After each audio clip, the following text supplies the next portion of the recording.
여러분, 지금 한국 부동산 시장 정말 한마디로 혼돈 그 자체입니다. 아니, 한쪽에서는 5년 만에 최고의 시장이라 막 환호성이 터져 나오는데 다른 한쪽에서는 세금 폭탄 때문에 죽겠다 아우성이거든요. 도대체 어떻게 이런 정반대의 상황이 동시에 벌어지고 있는 걸까요?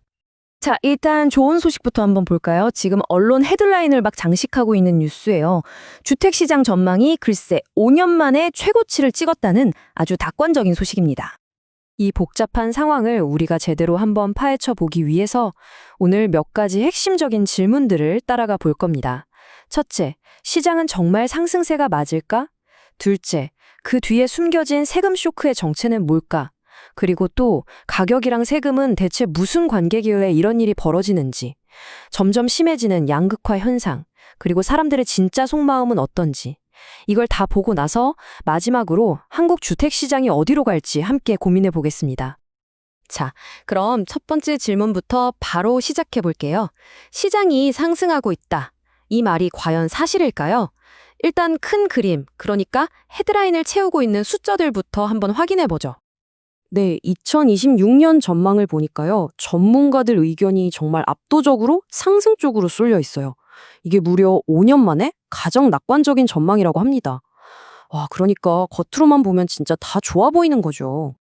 자, 그럼 집값이 오른다는데 이거 모두한테 다 좋은 소식인 거 맞을까요? 글쎄요.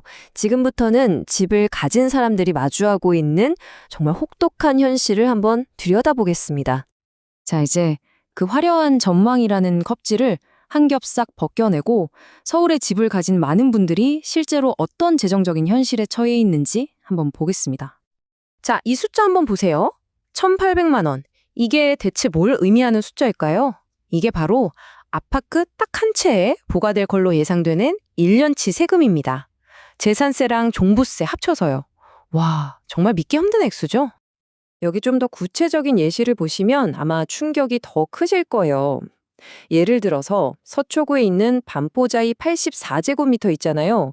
내년에 내야 할 세금이 약 1,790만 원. 이게 올해보다 무려 40%가 오르는 겁니다. 40%요. 잠실주공 5단지는 45%, 은마아파트는 42%. 아니, 대부분 40%가 넘게 뛰는 거예요. 심지어 압구정 신현대 구차는 보유세만 2,600만 원이 넘을 거라고 합니다. 정말 엄청나죠? 아니, 근데 도대체 어떻게 세금이 이렇게 갑자기 뛸 수가 있는 걸까요? 그 비밀은 바로 집값과 세금 계산 방식, 이 둘 사이에 아주 기묘한 관계에 숨어 있습니다. 자, 이걸 이해하려면 먼저 공시가격이라는 걸 알아야 해요. 이게 뭐냐면 우리가 얼마에 팔렸다 하는 그런 시장 가격이 아니고요. 정부가 세금을 매기려고 공식적으로 정해놓은 집의 가격표, 뭐 그렇게 생각하시면 쉽습니다. 그리고 두 번째는 현실화율이에요. 이건 뭐냐면 시장 가격이 10억이라고 할 때 이 중에서 몇 퍼센트를 아까 그 공시 가격에 반영할 건지 정하는 비율이에요. 말하자면 정부가 세금 부담을 조절하는 일종의 밸브 같은 역할을 하는 거죠. 자, 그럼 어떤 연쇄 반응이 일어났는지 한번 보세요. 첫째, 시장 가격이 막 하늘 높은 줄 모르고 치솟았어요. 그래서 정부가 이러면 세금 부담이 너무 크겠다 싶어서 현실화율을 69%로 딱 동결시켰습니다. 밸브를 잠근 거죠. 근데 집값 오르는 속도가 너무 빨라서 그 동결 효과를 그냥 압도해버린 거예요. 결국 공시가격은 어쩔 수 없이 껑충 뛰었고 결과적으로 세금 폭탄 고지서가 날아오게 된 겁니다. 한 업계 관계자 말이 딱 핵심을 짚어요. 들어보세요. 현실화율은 그냥 비율일 뿐이다. 공시가격을 끌어올린 진짜 원인은 미친 듯이 오른 시세다. 결국 정부가 정책적으로 애를 썼지만 시장의 힘이 비교도 안 되게 훨씬 더 강했다는 거죠. 그런데 말이죠. 이 세금 쇼크가 전국 모든 사람들의 이야기는 아니에요. 오히려 이 현상은 지금 대한민국 부동산 시장이 얼마나 갈라지고 있는지 그 깊어지는 격차를 아주 적나라하게 보여주고 있습니다. 이 그래프를 보시면 그 차이가 그냥 한눈에 들어옵니다. 강남이나 서초 같은 곳은 세금이 40% 가까이 오르는데 마포나 송동은 한 25% 정도, 그리고 노원이나 도봉 같은 곳은 4% 수준에 그쳤어요. 그러니까 비싼 동네일수록 정말 기하급수적으로 더 큰 타격을 받은 거죠. 이걸 서울과 지방으로 나눠서 보면 양극화는 더 심각해요. 올해 서울 아파트값 평균 7.27% 올랐고요. 송파구는 무려 17.9%나 폭등했어요. 그런데 같은 시간 다른 곳에서는 이런 말이 나와요. 대구는 4년째 폭락 중이에요. 경기도에 내놓은 내 집은 팔리지도 않아요. 정말 다른 나라 이야기 같죠?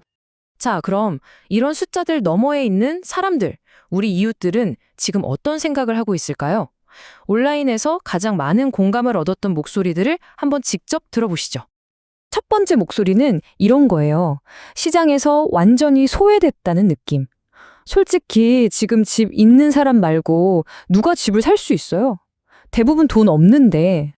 이런 좌절감도 커요. 성공하려면 서울 가야 하는 건 알겠는데 도저히 그럴 돈이 없다는 거죠. 서울이 답인 건 아는데 20억이 없네요. 이 한마디에 정말 많은 게 담겨 있죠. 그리고 정부 정책에 대한 불만도 아주 거셉니다.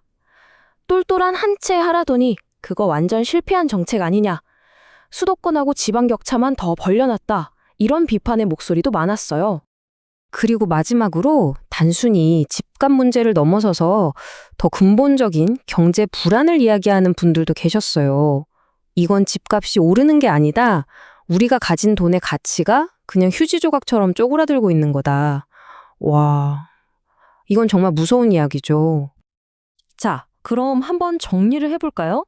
한쪽에서는 5년 만에 최고치라고 환호하는데 다른 한쪽에서는 세금 폭탄과 깊은 절망감이 있어요. 이 정반대의 현실이 부딪히는 지점에서 우리는 아주 중요한 질문과 마주하게 됩니다. 결국 지금 한국 부동산 시장은 서로 다른 세 개의 세계가 충돌하고 있는 전쟁터 같아요. 시장은 더 올라간다고 소리치고 집주인들은 그 오르는 집값 때문에 되려 세금에 깔려 고통받고 있죠. 그리고 이 모든 걸 지켜보는 대다수의 사람들은 점점 더 깊어지는 불평등과 좌절감에 빠져들고 있고요.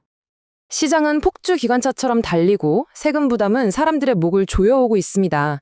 이 위험천만한 줄다리기에서 과연 무엇이 가장 먼저 끊어지게 될까요? 이 과열된 시장일까요? 현실을 따라가지 못하는 정책일까요? 아니면 이 모든 걸 감당하다 한계에 부딪힌 바로 우리들일까요?